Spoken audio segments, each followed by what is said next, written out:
It's Final Word, Ashes Daily, Adam Collins and Geoff Lemon. If you're watching on YouTube, you might think we're in a hostage-style situation. Never fear, it's just raining outside. We're still at the Sydney Cricket Ground after a thrilling draw. Let's try that again. After a thrilling draw, which Geoff's going to tell you all about in 30 seconds.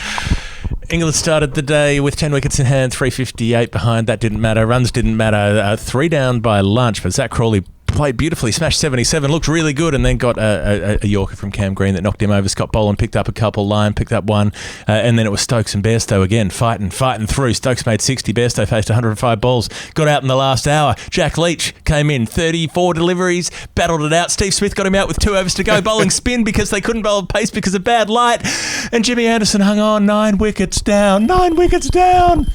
A test match that ends where everyone collectively joins hands and says, Test cricket, isn't it brilliant? We always feel that way when a test goes to the final ball of the final day, as today did, when James Anderson and Stuart Broad denied the spin of Stephen Smith. Who would have thought that Steve Smith's leg spin would be a crucial factor in the final day here at Sydney? But so it goes when the light deteriorates to such an extent, when they're playing to 6:45 or whatever it is inside the final hour. But I don't think anyone cared because it was such an absorbing finish. It had a day of individual brilliance from the start with Zach Crawley, through to Pat Cummins with a double wicket maiden, through to tenacious batting from Jack Leach and stiff resistance from Stuart Broad, something we haven't seen from him for quite a time.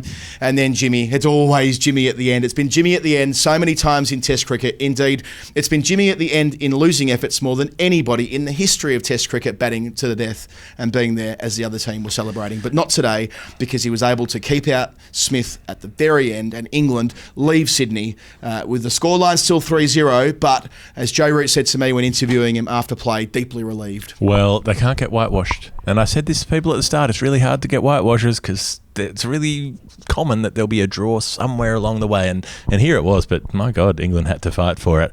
And Australia they were very cheerful. They were very good-natured out there. They all big smiles, shook hands and everything. But I think they will also be pissed off that this is 2 years in a row they've let a team get away at the SCG. In matches they should have won, they've had teams on the rack and they have not been able to finish it off. A lot of questions about that declaration. They lost 7 overs to rain on the last day. That was predictable. They batted on too long maybe on day 4. Even if they declared when Khawaja got his 100, there were 2 more overs. Put 9 more overs in their pocket today, and that would be probably a different result. But Anderson at the end, it was hard not to want him to succeed given how many times he's failed out there.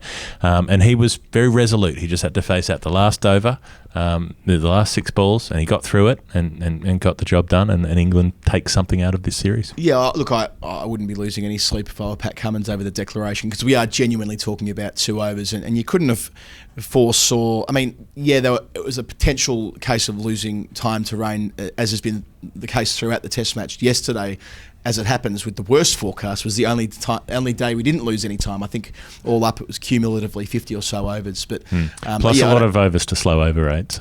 So we lost 60 overs out of the match. A fair bit of that was the rain on day 1, but there were probably 12 or 15, 16 overs due to over rates as well. Right. You're okay. So it was effectively a 4.5 or 4 1/3 day Test match, which I think's fine. And look, the declaration wasn't about England hauling it down. It was about Usman Khawaja. And look, he deserved to go on to make his 2nd century yesterday. They were scoring at such a rate it probably meant the declaration was earlier than they might have thought if they were batting conservatively. So it swings and roundabouts. You can't overthink this too much. The main reason there was scrutiny on the declaration was that they wanted to play golf today. Those who were doing the game on television, make no mistake, that is the reason. It has nothing to do with the cricket. It's to do with playing golf on day 5. So let's get beyond that quite quickly and celebrate today for what it actually was. I actually want to start with Zach Crawley. Can we say good old-fashioned Test cricket? Are we allowed to say that? We can say things like that. All the cliches. I rolled out a number of them in my post-match TV stuff then, because it's true to say it was good old-fashioned Test cricket, but it's also fair to say that I think Zach Crawley has probably, in the space of an hour and a half or an hour and 45 minutes this morning, just provided the best possible reminder of why so many people, including like Ted Dexter, who when he was still alive wrote a letter to the editor saying, back this kid in. His first class numbers don't reflect it. God knows his record in 2021 doesn't reflect it. But cricket is not played in spreadsheet columns. I know we focus a lot on numbers, and we're quite guilty of that on this podcast from time to time, maybe more than we should. But with Crawley, if you, I suppose, those with a high cricketing IQ see something in him, and the way he batted today, he was so good through mid-wicket, covering up the stumps. It works for him, doesn't work for everybody, doesn't work everywhere. Didn't work when he got out. Batting on the off-stump line. Yeah, I mean, if he hadn't been batting on an off-stump line, he probably would have hit that ball. Look, you can be pedantic if you want, but the reality is he gets a brilliant Yorker from Cameron Green. I'm going to emphasise the positive of a guy who averaged 11 last year, coming out under the pump today after failing in the first dig and adding 77 off the top. Could have easily been an Ashes 100 for him, but I reckon there'll be plenty of those. He's a young man still, and he's got time on his side. I really enjoyed watching him bat today. The stand-up tall and the way he smokes that pull shot away through the leg side, and it's not always really short balls. They can sort of be length balls that he's got a good enough eye to pick off. He was great fun to watch. You talked about Ted Dexter getting excited. Ian Chappell was getting excited watching him as well, and getting fired up and saying, I really like the look of the way this kid bats. And so all of that, and I think he brought some energy into the innings as well, because if he'd come out and just tried to block and prod, and poor old Haseeb Hameed battled for a while and then nicked one behind for 9, so he's made 6 single-figure scores in a row. He's he may be set for another stint in the wilderness, or as seems to be the curse for Ashes openers. England Ashes openers in Australia seem to have long careers after they're done. Michael Carberry, Mark Stoneman. You'd hope that Hameed's not going to be dispensed with in that way, but you couldn't rule it out.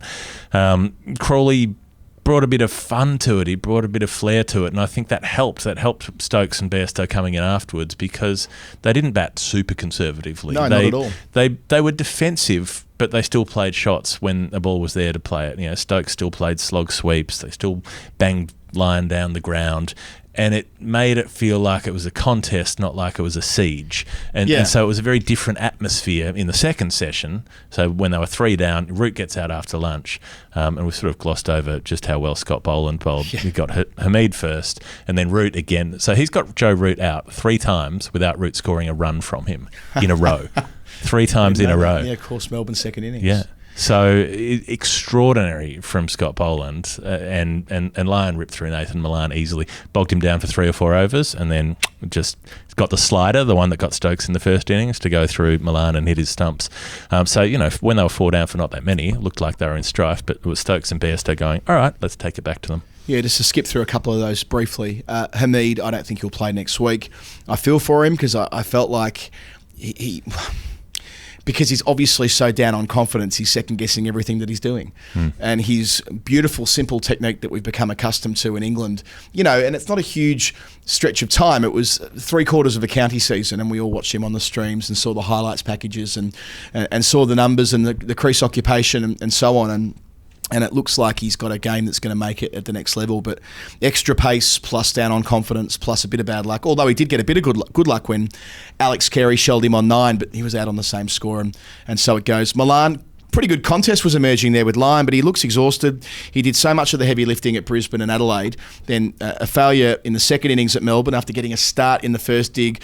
A double failure here, but as Bharat Sundaresan observed on our commentary, since that silly point has gone in for Milan, which was his downfall in the second innings at Brisbane, it seems to have gotten in his head. So he's going back to balls he should be going forward to, and Bharat's been watching him in the nets. He's obsessed with this silly point. He's always got a cone there, and he's always working on getting out of the danger zone there, instead of, I suppose, being as focused on getting to meet the ball and to nullify the spin, which yeah, his plan B is going deep in the crease. And to Lyon's credit, he didn't bowl that well today, but that was a lovely bit of bowling. The quicker ball, which hasn't always been part of Lyon's game. He's been up at 100 Ks with the quicker ball today, rolling off the index finger and bent back the off stump. So that kind of scrambles the seam on it some of the time, sort of undercuts it and zips it through. Yeah, and lastly, just on what you said about the Stokes and Bairstow union, and even Root before he got out, I reckon, look, even though the run chase was never on, contrary to some of the gibber on Twitter, it was never actually on. No. But they were batting in a way that, had it been, they were batting in a way like they might have been chasing 280, not 380. Sure. And I reckon that helps from a mindset perspective. And look, there might have been a little bit of the fact that Stokes is clearly injured, and swinging hard is his best form of staying out there for a long time until he edged one to slip off line deep into the final session. But it wasn't indiscriminate swinging hard. It was picking his moments. You know, he came down the track a couple of times to hit line. He played the sweep shot. Even Root played a nice hook shot off, I can't remember which one of the quicks it was, but, you know, took Cummins. Sounds right. Took it on. So there were those moments, but, it wasn't sort of batting wounded and just swinging from the hip. And even the ball he got out to, you see Ben Stokes get angry when he gets out sometimes, but it was almost like he wanted to leave it. He was thinking about leaving it on the line, and then he thought, I've just got to play it. And he played the line, and it turned more than others, and he just followed it a bit. He just couldn't help himself and just nudged it into the hands of slip. And he sort of pulls his bat back like this, like he's about to smash something, and then just stayed there for about 30 seconds going like, don't hit anything, don't hit anything, don't hit anything, and then eventually calmed down and left the field. But, he couldn't believe that he'd given it away. Yeah. And I suppose nor could I to an extent. I thought at that point he was on for another heroic Ben Stokes moment. Wounded Ashes 100. Yeah, that's right. Second innings 100 and so on. But falling after, of course, Root did. And that was a great piece of bowling from Boland to find Root's edge. And it meant that England were going to have to do it with the lower order, which has been so vulnerable throughout the series. Enter Pat Cummins, second new ball. Took him a couple of overs to find his range. Stark wasn't bowling too well with it from the Randwick end, but Cummins, who hadn't bowled the house down today, third over with it. I think he had none for 65 at 17 at that point. 2 wickets in 3 balls, double wicket maiden. The first of those was an LB review. He started the over, I should say, with a glorious outswinger to Butler, an unplayable outswinger, a brute of a delivery that went sailing past the shoulder of the bat. That could have easily, I suppose Butler would have thought that might hit off stump given the length, but it really took off and careered from the seam. The fourth ball of the over was the surprise in-swinger. And the reason it was given not out, I think, is because Paul Rifle thought there was an inside edge when Butler had hit his boot, and thus the sound. Well, it wasn't just the sound, it was that the bat twisted in his hand. So he hit the instep of his front foot, and the bat face twists on impact just as the ball goes past it, and it looked for all the world like it had clipped the inside edge like that and into the pad. So not out, fair enough. And I don't know how good Pat Cummins' eyes must be, but he reviewed it straight away. Like, he somehow knew that it hadn't hit the edge, and he went, yep, go upstairs, and it was nailing middle stump. Yeah, incredible. I had the binoculars on it, and I wasn't 22 yards away, but my instinct was that is out. And the second one in the sequence, the Mark Wood LBW, was the quintessential shoot crusher in Geoff Thompson jargon from 40 years ago. I mean, it literally hit Wood on top of the foot. I mean, I hope Wood's okay because he was limping off the field, as you would do after that. Well, he hit the deck. It hit him, and he ended up flat on his face, falling over trying to play it. And that was smashing middle stump. And there was the Cameron Green one to Zach Crawley that we didn't mention in detail, where he just bowled this perfect sort of full-length Yorker that squeezed underneath the toe of the bat and somehow didn't touch any wood, and again smashed into his foot. And he reviewed that, hoping he'd got a bottom edge on it, got the toe on it, but he hadn't. And that was a 3 inches of the way up middle stump, you're out, red review. Is Green 9 wickets at 13 in the series, something like that? Yep. I interviewed him before play today and spoke to him about the prospect. What we talked about last night, actually, him being the second seamer in Asia if required, and he kind of says that his body is up to that. The reason they are... His body is a wonderland. His body is a wonderland, exactly. Thank you, John. But the reason he's not been bowling long spells is Pat's trying to look after him. It's not the doctors, it's not the medical staff. So if you've got a big guy, I mean, he's nearly as tall as Joel Garner. That was reminiscent of Joel Garner from that height and dropping it down at the toes and it got underneath Crawley's bat. Superb stuff. And also, can I point out, I think, so Australia now have 4 players with 10 wickets or more in the series, right, and Green with 9. England's best is Robinson with 9. Yeah. So that gives you not that flattering comparative sense of... Reminds me of 2013-14 really, doesn't it? With you see all 100 wickets were secured for Australia, and I think England ended up with like 60 or something like that, and makes a big difference on the wicket tally. But yeah, that moment when they get 3 of the 6 they need in the final session. Imagine if Australia win at Hobart. They will have taken 99 wickets in the series. They've got 99 wickets, but Jimmy Anderson ain't one. Good point. I think that was. I think they took about 90. They took 92 last time. 92 last time because England were able to draw in Melbourne. That's it. Yeah, when we got beyond wood, so there was 6 wickets to take in the final session. When you look at all the historical examples, when's a team done it? I spent a fair bit of time talking about the Oval in 1968 and the 35 minutes that was enough to take Australia out, and thinking about Australia-India here in 2008 when Michael Clarke takes 3 wickets in 5 balls to complete the 7 after tea on day 5. And look, when they take those 3 in a hurry, you're thinking it's on. It is on. They've got 3. They've got 15 overs to go when the bell rang, as it does with an hour to go. Not literally, but figuratively. And then the squeeze, it changed. The squeeze started from England. They managed to do the milk to strike thing pretty well. They picked their ends. They took their singles at the right time of the over. The field, of course, all came in, and they were able to kind of dictate terms just a little bit, just to give themselves enough breathing space that it would become the squeaky bum finish. They weren't going to get blown away with 14 overs to spare. Right, and let's take a moment to look at Johnny Bairstow. Should have been run out from his 5th delivery. Yes, definitely. And so a diversion on the way to Johnny Bairstow might be that Alex Carey's had a horrible Test match after having a brilliant debut in Brisbane.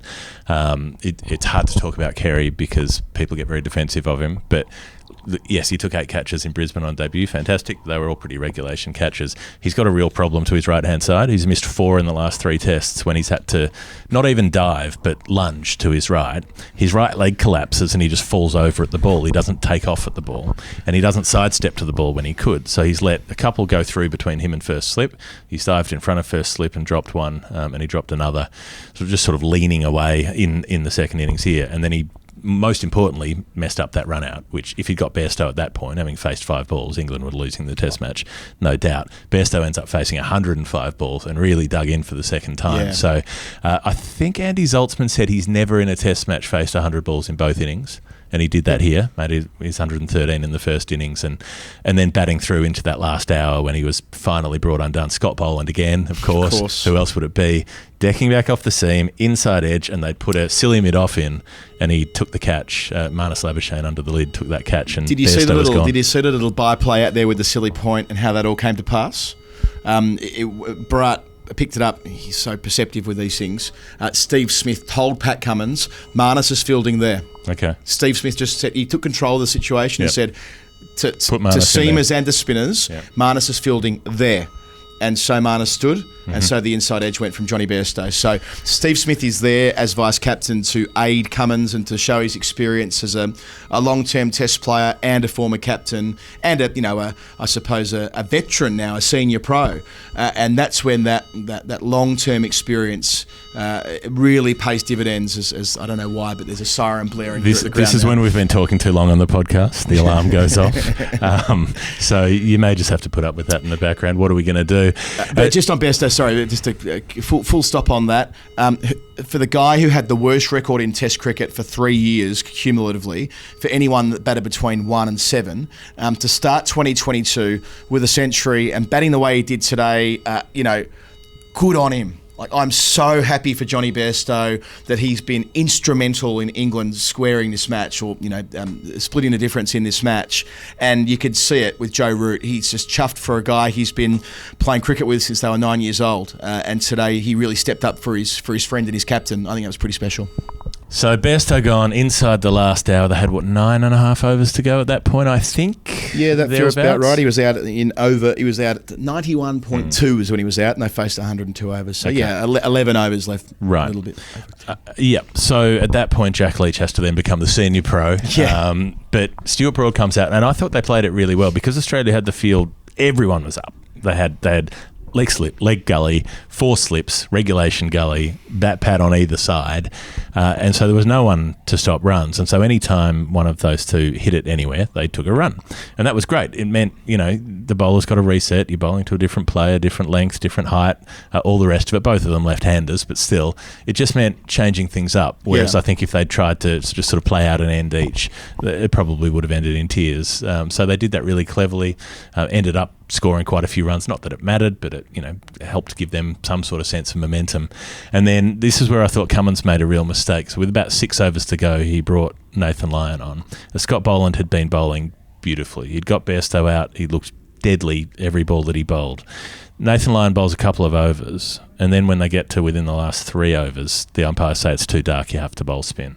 He could have squeezed 2 more overs out of Scott Boland before they were told no more pace, and then bowled Lyon at that point. But instead, he'd taken off one of what I thought was the most dangerous attacking option in Boland, and had Boland and himself bowling at the same time until they had to bowl spin. Not that he necessarily knew that was going to happen, but it was getting darker. The umpires were consulting. Stuart Broad was doing pantomime, looking up at the sky, and you could have read the game and said there'll be a bad light intervention at some point soon. Yeah. So I thought that was a blunder, just given how dangerous everyone looked, and they got through Lyon pretty easily. I thought if Lyon's got 10 overs to bowl at them, they'll get out to him. But if he's got 2 overs to bowl at him, they can find a way to get through that, and so it turned out. Yeah, it's a tough one. It's like what I said before about the declaration. At that exact moment, you think he's probably thinking, throw the ball to Lyon, my most experienced bowler.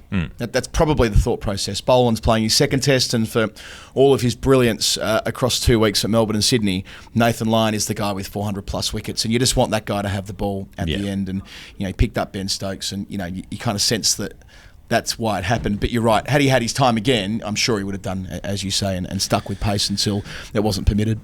So they made it through into it was 2 overs to go, and Steve Smith had to come on given the light conditions, and he gets the edge off Jack Leach that took a little ricochet off Carey, which was interesting. Didn't glove that one either, and ended up with Warner taking it at first slip, with wearing the 2 hats with the sunglasses, and all the hats fell off his head, and I was like, wickets fall at the drop of a hat around here.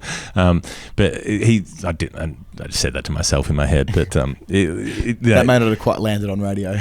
No, I'm glad I wasn't on air at that point to do that, but because I probably would have done it anyway. But look, the way they all went wild. It was Smith's first wicket in 5 years in Test cricket. Not the first time he's taken a big wicket in the 4th innings on the 5th day.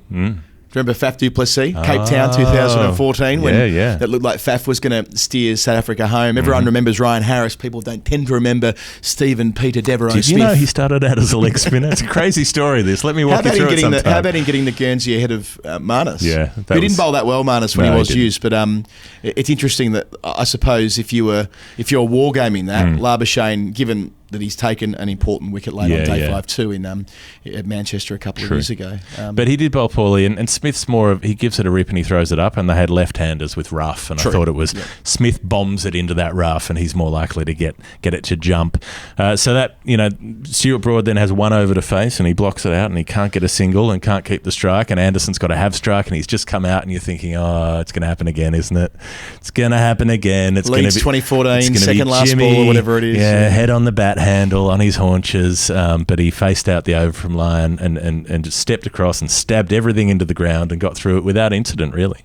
He did. I mean, that last over was innocuous, and because I think Anderson just played it in such a serene way. He was taking about 10 paces to backward square after each ball. Not that time was a factor at that stage, but just taking a moment to take stock, then face up again. Do what works for you. I did wonder whether we'd see the reverse sweep. He passed Murali for all-time career runs with the reverse sweep on day 3, and he's only 15 runs away from overtaking Murali as the most productive number 11 in the history of Test cricket. And I thought, how exciting would that be if he just went bang, bang, bang, bang. Yeah. Thanks for coming. No, but the way he got through that, he obviously was the last man to fall at Leeds in 2014 against Sri Lanka in what became England's first series loss at home for a long time, or there was a reason why that was quite significant. First ever series loss to Sri Lanka in England, right? And that was, as we all would have seen at the time, he was literally bawling his eyes out in tears on the ground at Headingley. So redemption arcs are more your thing, given you've written a book about it. But that did feel like a coming of full circle of sorts, given that he had to be the man to see out that final over. And as we mentioned off the top, how many times has he been the final wicket on day 5? Or up the other end and not out 2 as the other team are celebrating around guffawing him and running around and all the rest of it. There'd be a whole archive of photos of Jimmy standing there looking sad while 11 players celebrate around him. It is quite a lonely experience, but he was the one, and especially with Stuart Broad, 151 tests for Broad, 169 for Anderson, the second most ever. It felt, even though, who knows how much longer their test careers will run, but they'll have that special moment on their final tour of Australia. We'll always have Sydney. The final word, Hall of Fame. It's brought to you by ZOLEO. I don't know how to do a Z. ZOLEO. Is it the way or is it that way? Which way will it look on the camera? I don't know. ZOLEO.com. It's a magic box that turns your smartphone into a satellite phone, so you can send texts from anywhere on the planet to anywhere on the planet, as long as that place has a phone. Anyone with a phone, you can send them from anywhere. I've started our Pakistan planning today, Geoff. I haven't told you this, but I've got the ball rolling on the sorts of places we'll be staying in March. Well, I will be bringing the ZOLEO, because then we'll be able to text and email from anywhere. It doesn't matter. Plains, mountains, middle of the ocean, doesn't matter. You can win one. It's worth $1,000. Fill in the survey underneath this video. It takes 30 seconds. Do it. Support ZOLEO. Yeah. They're looking after us. Let's look after them. Let's look after them. The final word, Hall of Fame, where we pick the most final word moment of the day. What are your nominations, Adam? Okay, I spent the whole day thinking about Father Marriott. Charles Marriott played one test match for England in 1933 against the West Indies, picked up 11 wickets and had a bowling average of 8.72 and never played again. He was 37 years of age. We've told this story on Storytime, but he was gassed at the Somme. He didn't play first-class cricket till after the war. He barely played because he was too busy teaching at Dulwich College. And finally, at 37, they called him up to play that one-off test match in the place of Headley Verity. Since then, until now, he has always been, for players with more than 10 wickets, the leading bowling average. Right. And at the moment, it is no longer him. It is Scott Boland with 8.66 or 64. And a couple of times today, Boland went the other way of Marriott. Right. And before each of his three wickets, before each of them, his average went just above 8.72. And upon taking each of them, his average went back below it again. So they're having a bit of a cat and mouse at the moment. So for Scott Boland leading me take that storyline to Bellerive Oval next week, I thank you. What a spell. He got Hamid, he got Root, and he got Bairstow. And I think Zoltzman said he averages 7 against right-handers at the moment and 17 against lefties or something. So a bit of a weakness against the left-handers. And he's what's he taken? Something like 13 for 70 in his last 3 innings.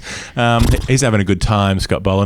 My nomination for Hall of Fame is during the last over, when every delivery, I think, each of the 6 deliveries after James Anderson calmly blocked it, Stuart Broad tried to come down and have a conversation with him, and Anderson said, "Piss off."